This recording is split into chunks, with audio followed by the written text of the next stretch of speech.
Good morning, everyone. Very warm welcome to year 2023. Yes, this is the first webinar organized in the year 2023 by Media and Entertainment Skills Council. This is going to be a wonderful workshop today, which is organized on dance integrated learning. Yes.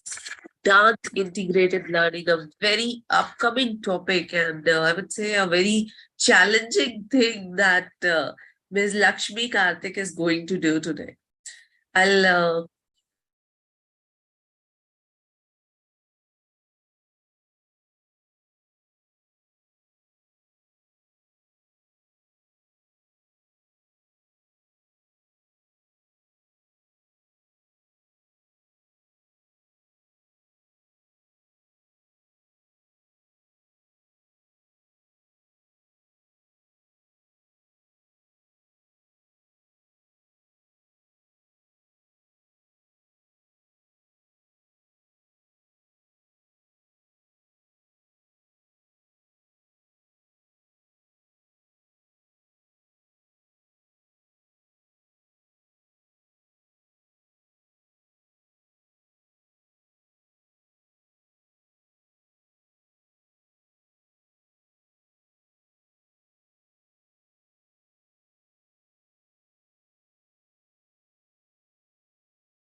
I think there is a connection issue. We can't hear you.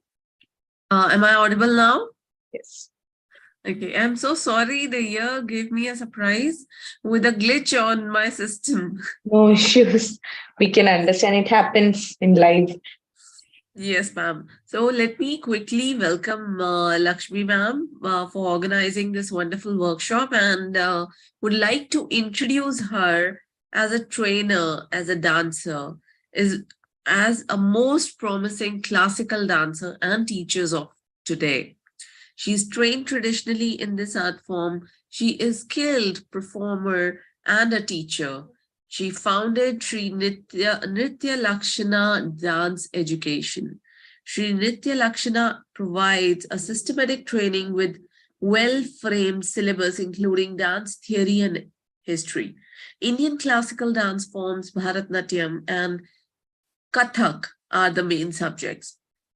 Being a member of Dance Council, care of UNESCO, Sri Nritya Lakshana provides certificate courses in Bharatnatyam, Kathak, and dance choreography. Traditional training methods involve Guru Shishya Parampara and is followed during dance training sessions. In fact, I would like to mention about her, noted stage performances as well. Natyanjali Festival in Chidambaram, Puducherry, Rashtriya Akila Bhartiya Nritya Utsav, she was a participant. Kadambari Utsav in Bangalore, Sri Parthacha Swami Sabha in Chennai, ISKCON Bangalore, Brahmagana Sabha, and a lot more to talk about her. Ma'am, your profile is wonderful. Thank you. Thank you, Ms. Pooja, for your great introduction. Thank you. So without wasting much of time, I'd like to hand over the session to you. So you take this dance integrated learning forward. I'm here learning at the back end. Thank you. Thank you so much. Yes. So, hello everyone. Good afternoon to one and all watching this session. So we will directly move on to the topic dance integrated learning. So let us first analyze what is the benefit of learning dance. And then we will go into how we can integrate the dance into learning other streams of subjects like including math, science, social, etc. So let us first analyze what is dance. Dance is a movement, it is a stylized movement which is done for a particular rhythm and which can use to express particular meaning, or it is also used to convey a particular idea. So that is how the dance originated. Even if you take Indian classical dance forms, We believe it originated from and that is as Natya Shastra as its base. So even in the origin of Natya Shastra, Natya Utpatti, it was created to convey stories or to convey the concept of Shastras to a local audience, that is for a common people. So that is the entire purpose of creating a dance. So dance is not only for entertainment. We need to understand that fact. It is not just for relaxation or entertainment. We can communicate so many things with dance. So now we call it as a dance. So dance, the basics of the dance comes from a movement. So movement means whatever moves is a movement. So as we are in this most developed stage, that is we use most of the technology age we are living in, we have to go to a prehistoric time where we have read that the movement or the actions originated first. It was evolved first before the script language or words. So even the prehistoric age, the people used to communicate through action. To come here, they used this hand movement, to come or to come or to go. So if you use this hand movement, wherever you go and you say go, this means go, but the language may be different. It may be in Hindi, it may be in Spanish, it may be in Tamil. The language may be different, but the action conveys the meaning. So even when we travel to other country where we don't know any their native language, we can manage with actions, right? So action is a break of a movement. One movement can be breaked into different actions. So an action can convey more, and it can make a person understand the concept better than speech or verbal thing or in a writing script, etc. is what I believe, because from action only many words even got evolved. From that particular action, the words got evolved. See, for example, we call like solar system. We have named it as solar system, but it existed before naming it as well. As when the child is studying solar system, when she is in first standard, it is new for the child, but the solar system exists before naming it as solar system. So even during the prehistoric age, even during the starting of the evolution, the solar system was there, the water cycle was happening, it is happening by itself, climate was changing by itself, but we discovered it. Rather than discovery, we can call it as naming it. We named it as 4 seasons. So all the natural thing which is in the nature already exist. The scientist and in different language, we just named it as per our zones and our geography. The same way, the actions remains the same, universal. Whatever action you do, it remains the same. Same with expressions. Like if you smile, the smile is same everywhere. If you travel world around, the smile is same. If you're sad, a sad face is same. If you're angry, the angry face is same. So the movement and actions have a lot of impact. So that is where we can actually relate the movement technique in a more stylized way, that is to a rhythm or a music or to an instrument. If you're doing a movement, then it becomes a dance. So when this dance is happening, it is not only about making yourself feel good or you are getting much relaxation from your daily routine. All that is apart from that, when you dance, so many things is happening within your body, like body awareness will happen, isolation of movement will happen, because especially if you take any structured dance form like Indian classical or even Western, any structured dance form, you have isolation of body parts. That is, you'll be learning a movement specific to head and specific to shoulder, specific to wrist, like that. So when you do this movement isolation, you concentrate on each part of your body. So the body awareness will happen and the body control will happen.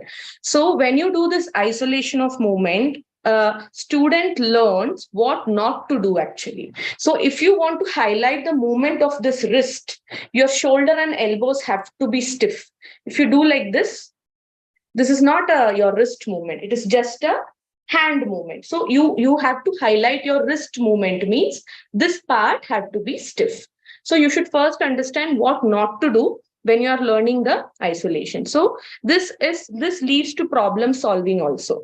So when you are when you're in a situation to solve a problem, even in technical side or in your personal side, whenever we approach a problem solving skill, we have to first see what is not there, what is not. Instead of just seeing the same thing again and again, we should think there will be something else which has to be done to get it proper. So that logical, like how we develop a logical thinking, the same way the problem solving skills will automatically get developed, because apart from learning what to be done in a dance, we mainly teach what not to be done. And mainly in classical dance, our upper body is kept stiff. We call it as saushtva. That is, the shoulders are straight, the chest, broad chest, and back straight. So this position is saushtva. So every position, every dance movement is done with this position. So we are not supposed to shake or move this through the entire dance movement. Even the bending has a level of doing. So the control of body and what is the main base of the movement, and the control of the body and what you should not move, is also taught to the students. So whenever it comes to solve anything, we have to see both the sides. What should be done to solve the problem and what should not be done to solve the problem. So both the sides, the thinking is developed in that way in a dance class. So putting all this together, there are many benefits in learning dance, as we said: body awareness and even emotional benefits, like they learn about different expressions while dancing, a classical dance especially, like in Navarasa we have smile, we have shringara, that is love, and we have a karuna, which is very compassionate or kindness to show, and anger, and so many things like that. So they also learn what how you feel inside when you're doing a shringar or when you're doing an adbhuta, that is a surprise, and how you can exhibit in your face. So for what particular emotion, what action you need to do. So that is more like a body language. So these days, when you attend any interviews, or when a student is put for an interview or for a screening session or anything, the body language matters a lot. So whatever emotions they feel inside, they know how to control it and how to give it properly through the face and through the body. So the body language also gets developed while learning dance. So these are the main benefits of dance. Like, I'll list it out once again, like body awareness and social skills and problem solving techniques and memory. Fourth one is memory. So memory means you cannot see or you cannot read or you cannot keep any cue with you for dancing. You have to put the cue in your mind and you have to remember all the steps in that particular order or particular sequence. So automatically the memory is also improved.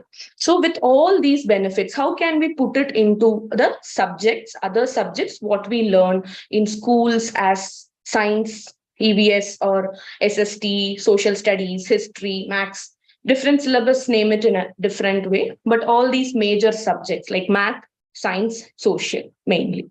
In social, we can have history and geography also. When it comes science, you have physics, chemistry, bio, even biomaths, so many things. So to start with math, we can start with shapes. It is how a shape, like what is a triangle, how a rectangle is made. It is very easy. Even for a nursery kid or for a primary students, it actually works. That is very easy to show in our body. So how to make a line, the line is straight thing, and how you will make a triangle with your hand. Something like that. You can have an imaginary line and you can put it like a triangle. So I'll be showing you some activities in the later in this session. So that will work very good for nursery and primary kids to make them understand about shape, and even with movement rather than the static movement of showing with hand. By making them move around the space, we can make them understand how a triangle will look, how a circle will look, etc. And when we come to the next level, we can teach them angles. That is, what is a 90-degree angle, what is obtuse angle, and what is acute angle, even with your both limbs, hands, legs, everything. And you can teach them how the angle will work out and how this body angle, the diagonal, how it will look like. So all that with movements we can teach. That depends on the teacher's creativity and the teacher's interest towards the movement, and also with the group of students who the teacher is working with. We cannot generalize dance integrated learning will work with all students and all teachers. It depends on what the teacher wants to do with the child, how the teacher want to take the class, and how we can make the student come into that math or into science using these kind of techniques. Because the class, when we go in a math class, if they are doing the same thing for a full week, that is for every day they'll have a math period, full week, 1 week class or 1 hour class can be done with an integrated training techniques, not only with dance, even with music or art, depending on the teacher's creativity, we can use it. If it comes under the curriculum of a school, it will be great. So the student will get little bit involved in the class, so that something different is happening, and every kid likes to move and every kid likes rhythm.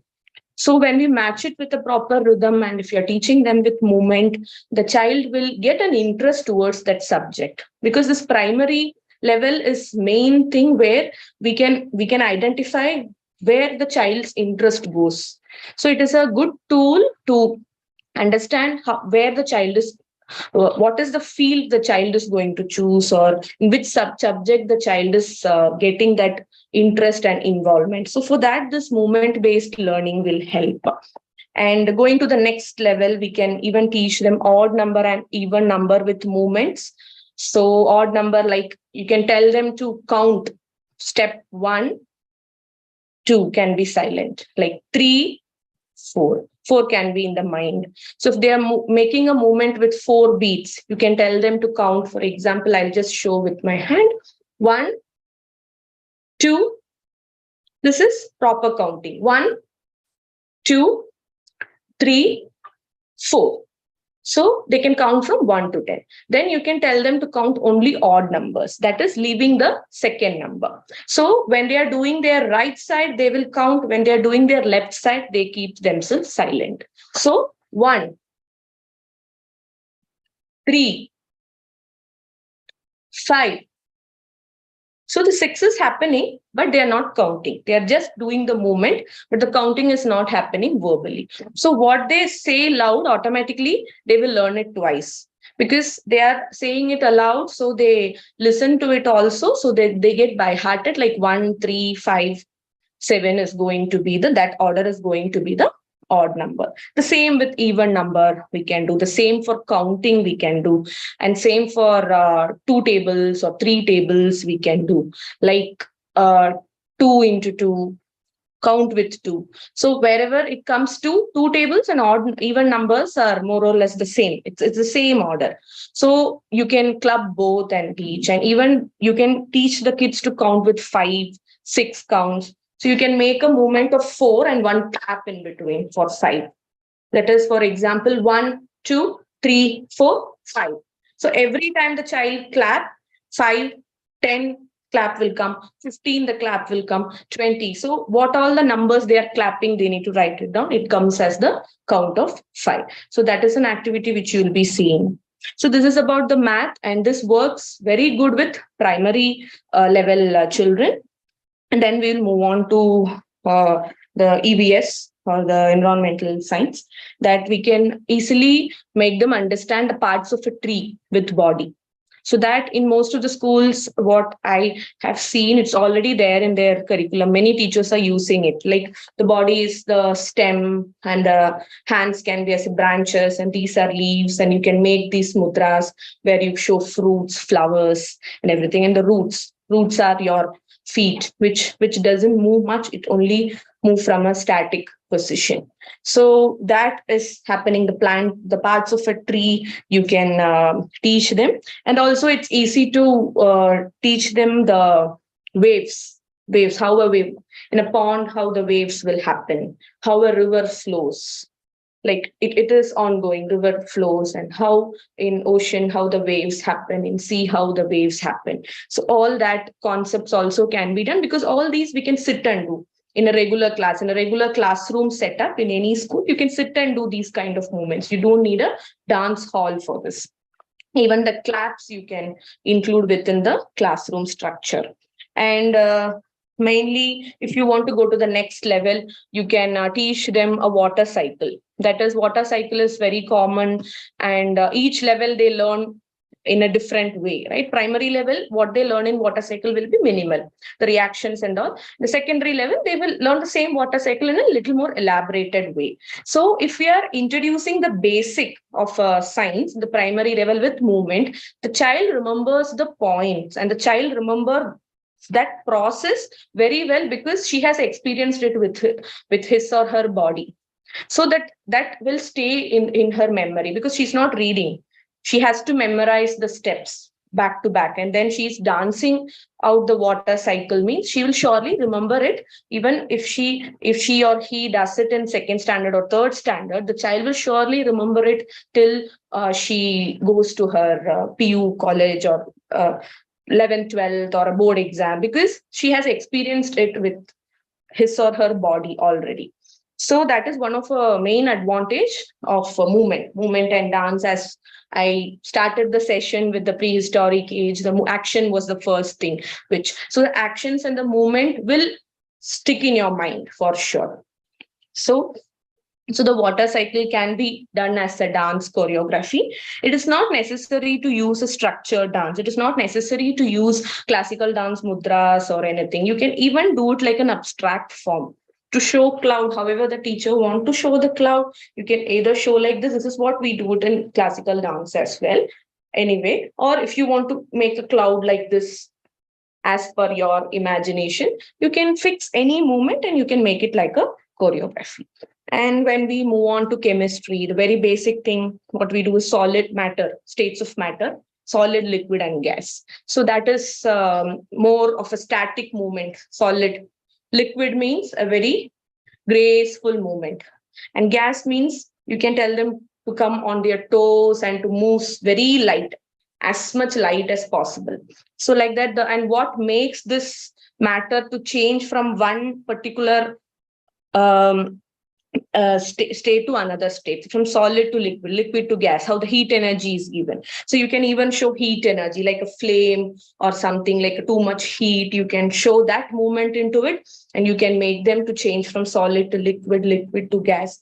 So like that, we can take basics of chemistry and so many other things. That too depends on the portions, depending on the teacher, depending on the time allotted for that particular subject, we can increase the activities. And another thing, if we come to our body parts, that is in the biology session or in the human anatomy, we can learn about our body parts. That as I told, the isolation of movements in the starting, like that, they can learn each body part with the movement. Especially if you take Bharatanatyam or Kathak or any classical dance form, we have an eye movement. Eye movement is very important, and we have a neck movement.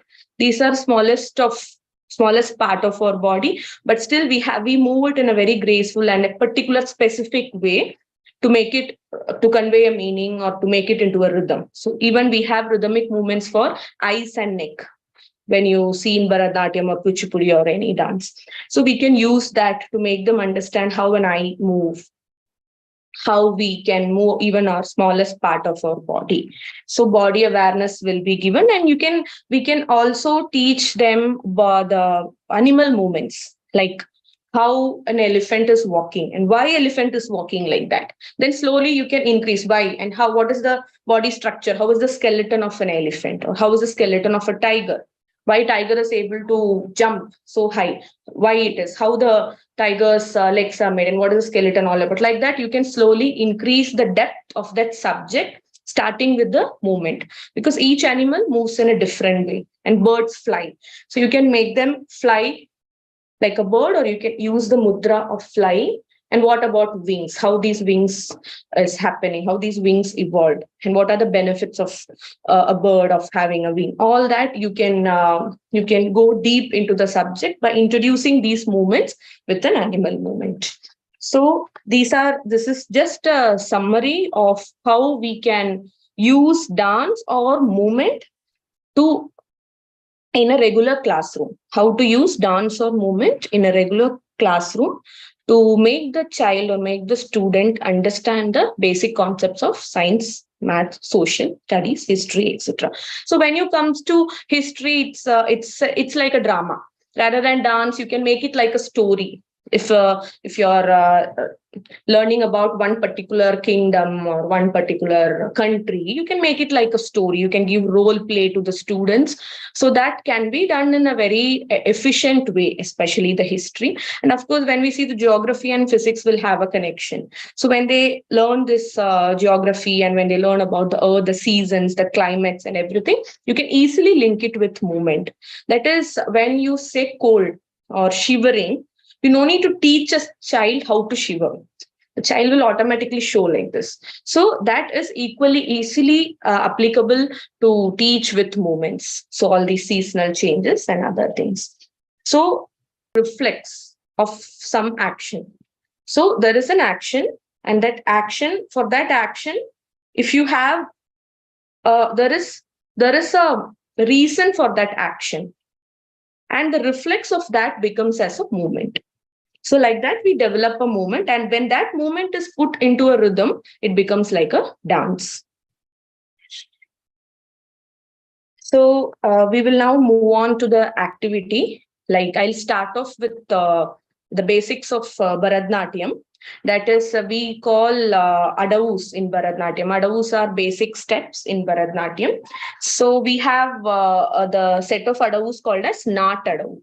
So Nat Adavu means the Adavu which is the body movement is done very firmly, and also you can see many body lines in it.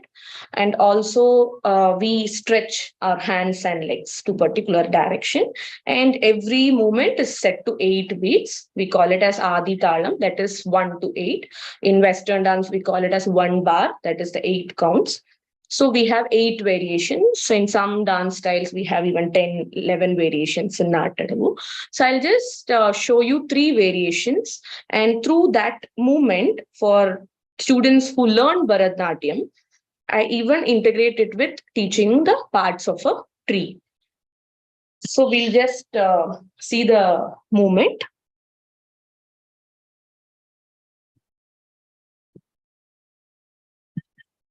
So as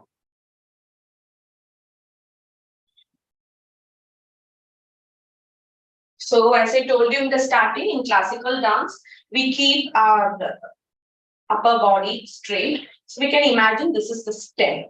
This is stem. And this is the Aramandi position, what we do. Okay, this is the Aramandi position. And I always tell them there is an imaginary root in the center of your Aramandi. So this Aramandi should not move. So the roots is coming out, then the tree will fall down. And what I do in classes, I tell them to imagine your hands and your legs as branches. So it goes like 1, 2. So there is a root here. So this Aramandi position should be maintained properly to make the tree stand. So it goes 1, 2, 3, 4, 5, 6, 7, 8. So these branches are that. Then we use mudras for dancing. So this is called Katakamukha and this is called Alapadma. This more looks like a flower and this looks like a fruit. So I tell them you are a tree and your roots are fixed, your stem is straight, and you started. So this is the first Natadavu, and this is the 5th one. That the number may differ from school to school. So after this Natadavu only, we go for this mudras. So the tree started bearing fruits, flowers, and everything. So you're holding the fruit, you're showing the flower. Then again, you can show the normal tree with branches. Again, go to flower, fruit, branches. Was thei, you, ta, thei, you, ta, thei, you, ta, thei, you, ta, and then there is another variation where we go to the diagonal, that is towards sides. The hand is in a diagonal line. Because if you imagine a big tree, the leaves will be all over. Yes, so you can show flowers on all sides of the tree. And then plum flowers, these are flowers. The flower turns into a fruit. Then it falls down. Sometimes you can see in spring, the flower will fall down and then you are taking it and keeping it back. So the previous one, we started with this. So we have explained it as flower and fruit, just to know these mudras. You are allotting one mudra for flower, one mudra for fruit. So here in the next step, you're doing it like a process, like flowers, it's turning into fruit, then the fruit and flowers together falling down, and you're taking it and keeping it with you. So we explained that process of what happens. So we'll do it again. 1, 2, 3, stop. Flowers, fruit, falling down, take. So hey, you, ta, hey, you, ka, ha, hey, you, ta, hey, you, ka, ha, hey, you, ta, hey, you, ka. So when we are doing this, what is happening is the child will learn the dance movement as well, because she's in a structured dance form. The dance movement will also get connected to the scientific part, the parts of a tree, and also whenever she reads parts of a tree, she can easily relate it to the dance movement also. So this is specific to Bharatanatyam dance. Like that, we can use any dance form to teach this concept, because in every dance form, we have hand movement, we have a particular movement for wrist. So any dance form can be connected. Now we will go for activity number 2. That is about counting numbers. We will count 5 multiples with a movement where the clap is done for the 5th multiple. So in that, the movement is not classical, it's just a freestyle, even Western movements or any music or any movement which is very simple, which is easy for the child to take it. Because if you're integrating math with dance or science with dance, the main thing what the child should learn is the science and math. You're just using dance as a tool. So you can keep the movement simple.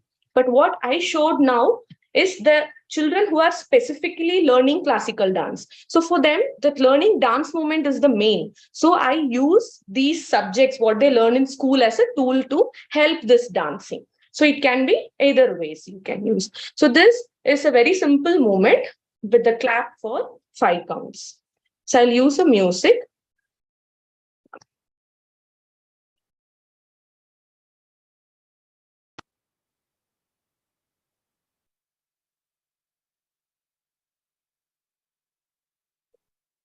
Hope the music is audible.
higher class, we mix up all three movements. Every 5 count, clap and pull. So the first movement was 1, 3, 5,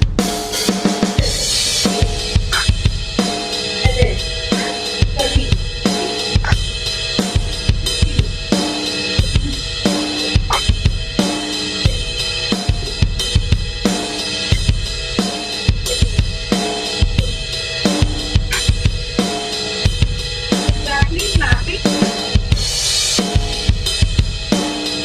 So they're exactly clapping for the 5 count. The same concept can be used for all numbers till 9.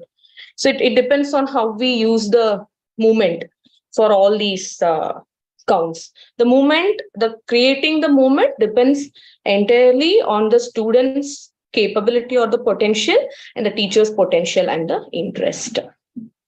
And now I think we can move on to the states of matter. That is a very most simpler exercise what you can give.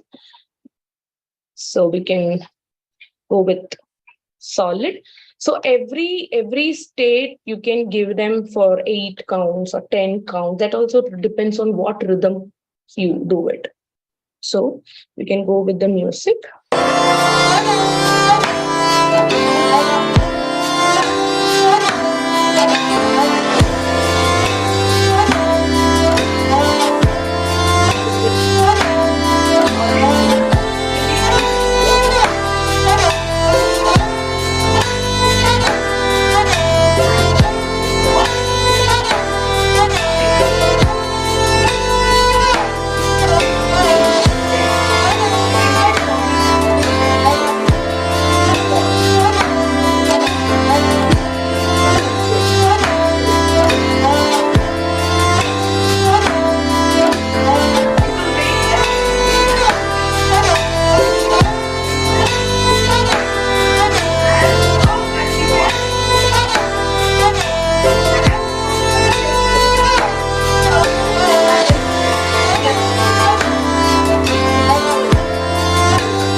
This will be very effective if we are taking role plays and if we are doing it in a group. So few kids can make a center position as solid, and few kids can make a outer circle. They can show fire, they can show different heat energy or something, whatever applies to this particular thing. And then the movement can be changed by the intensity of the heat also increase, the time also increases.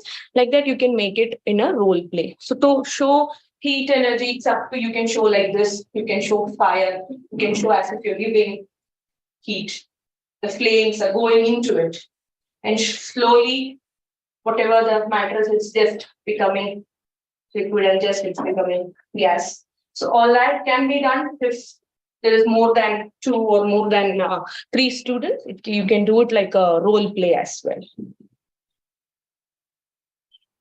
And then, as we told, the body parts, as we all know, it's the head movement will be done, shoulder movement, and then it comes slowly to arms, then hip movements. So all that a child can learn as a warm-up in a dance class, or also they can learn as a warm-up in a science class as well. So they get little refreshed. Like as we told, dance is used for entertainment purpose. For that purpose also, you can use it relating to the class subjects, what you teach. And now we can go for a water cycle. That is the entire process of first we show rivers, all water bodies like lake, river, ocean, etc. And then we show sun. So because of the sun's heat, the water evaporates, goes up, and then it becomes as clouds, and the condensation happens. It becomes as clouds, and condensation happen, and then the rain starts falling. It starts raining, and then again, how the water comes to ocean, pond, lake, etc. So the entire process of this evaporation will be explained through a choreography. Now you can just have a look on it. Just give me a minute.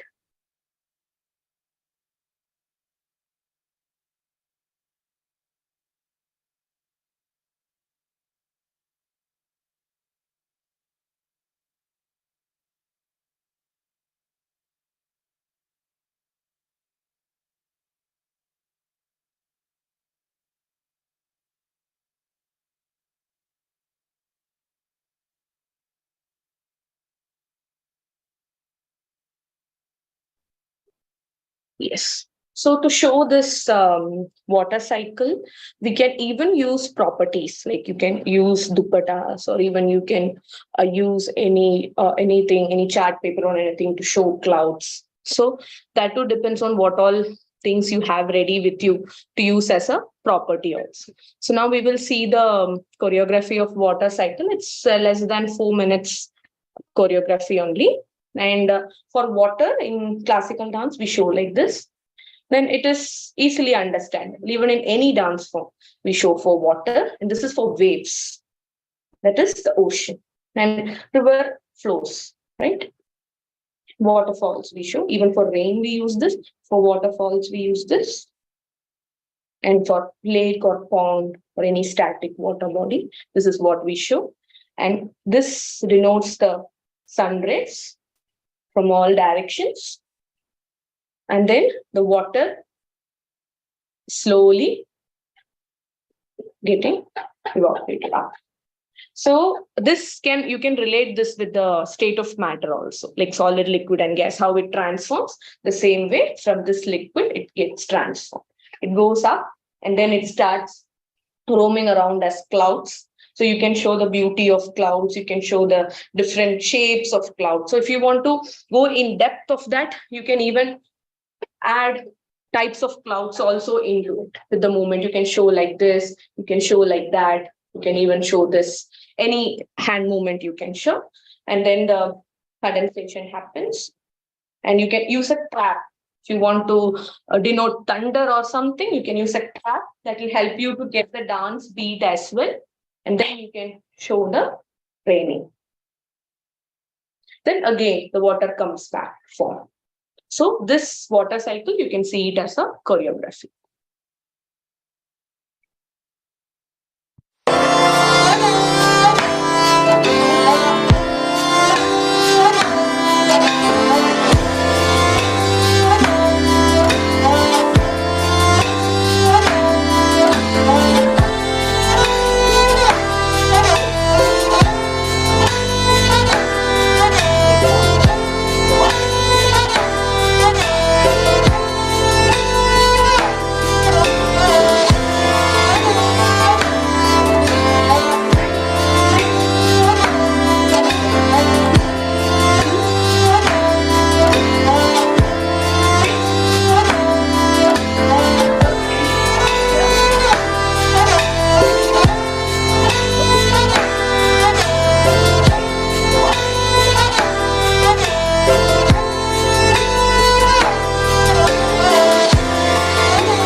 if this is a group of, it's a group of students in a class, again, you can take role play. Like you can keep one set of students to become as clouds, water bodies, and the sun. So we can make it like a group choreography as well. And this is a very simple form of choreo, which even a primary school kid can dance. So this one can be done only with sitting also. No need to do any movement, because in a regular classroom, we cannot do it by standing up and exploring the space, right? So even with whatever hand movement or whatever mudras is happening, these mudras and these hand movements, these are very simple hand movements. These can be used by sitting in the place. They can use only their face, their upper part of the body, and their hands to explore these movements. So these are the few exercises, that is accounting with number and different states of matter. And these are the very basic thing what I use or what I do with my students, what I have choreographed. And we even do solar system and different types of waves, types of clouds, etc. And we do storytelling also for historical events. So this is how I take my dance integrated learning to my students. So these are the activities for today. This is wonderful. You have, we always talk about how learning by experience is important, and learning by dance, because dancing is another, way of experiencing things. So this is really wonderful. Really, we really appreciate Hope it. it will be helpful for students who are watching and teachers who are watching it. Yes, I They am may take sure. ideas and they have come up with their own ideas. They can come up with their own ideas as well. So this is just to give a awareness of how you can use dance as a learning tool. This is not a fixed syllabus or fixed curriculum or a fixed choreography. Right. It is about how you can take it within you and how you do it with your students. So it's more like an experiment. Yes, experiment and experience. Yes, correct. Both. And as per NEP 2020, now experiential learning is being promoted. Yes. If we integrate dance into learning, that's a very, very fun way of learning for the students. Correct. Yes. Yes, especially in primary level, this will work very well.